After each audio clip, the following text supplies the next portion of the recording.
Welcome to this DelftStack tutorial video. In today's tutorial, we will learn how to add extension in the Google Chrome.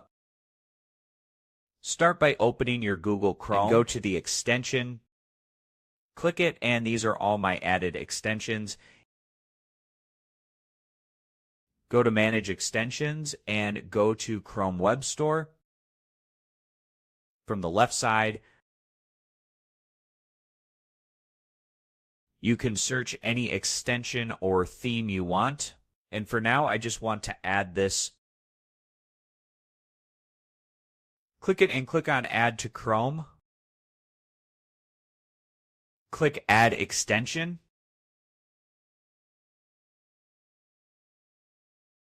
And you can see that it has been successfully added into my extension, and that's it. Thanks for watching, and don't forget to check the DelftStack tutorial video